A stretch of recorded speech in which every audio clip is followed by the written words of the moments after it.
Hey, do you like feeling way more skilled than other gamers? Do you like beating people up in random online matches?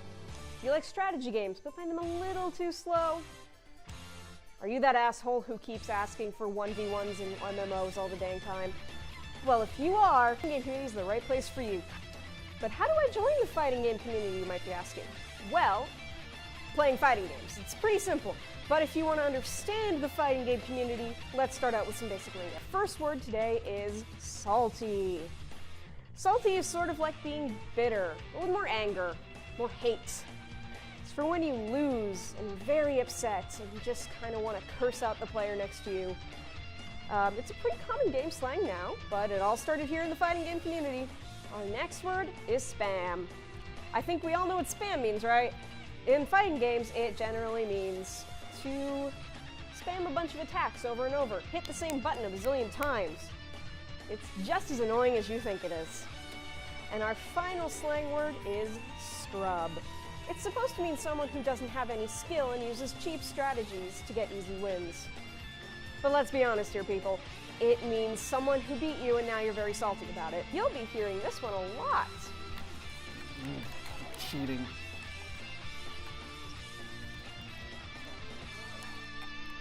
God, this character's so broken.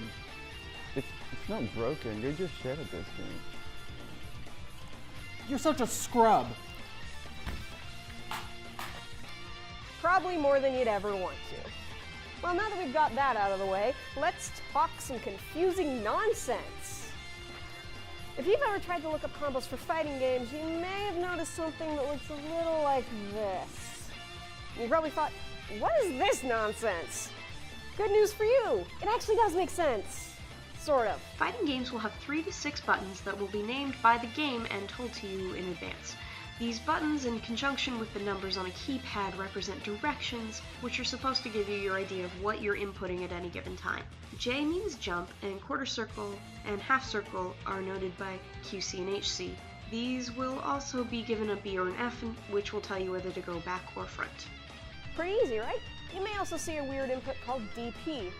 DP is a move similar to quarter circle in which you end either on the 1 or the 3 rather than the 4 or the 6, giving it a shape sort of like a squiggly when you draw the whole thing out. Short for Dragon Punch, also known as the Shoryuken! Fuck my nose!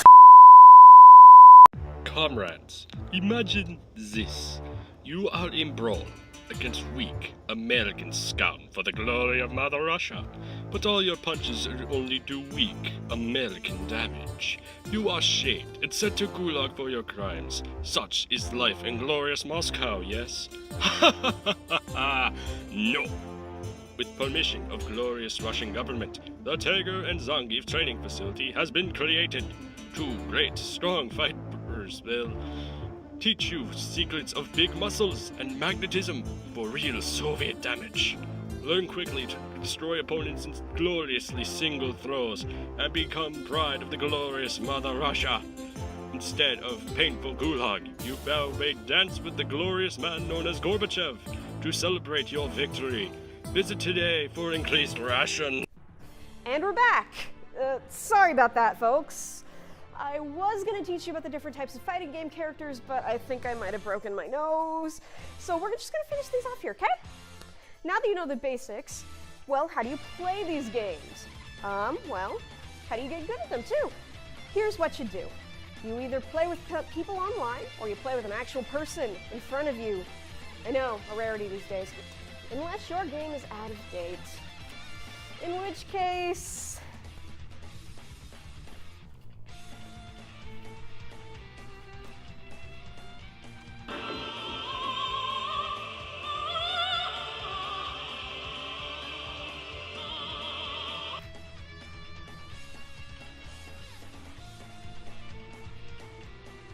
yeah, good luck with that. Step 2, if you want to learn the basics, you can always play the tutorial, which usually explains everything.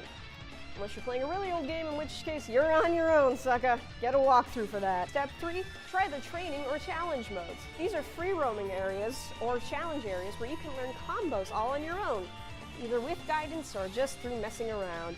Now you can study for as many hours as it takes to get that combo right. Okay, so you might have to sink months of your life into a game, only for it to be out of date next year, and for everything to be changed. But hey, fighting games are good fun.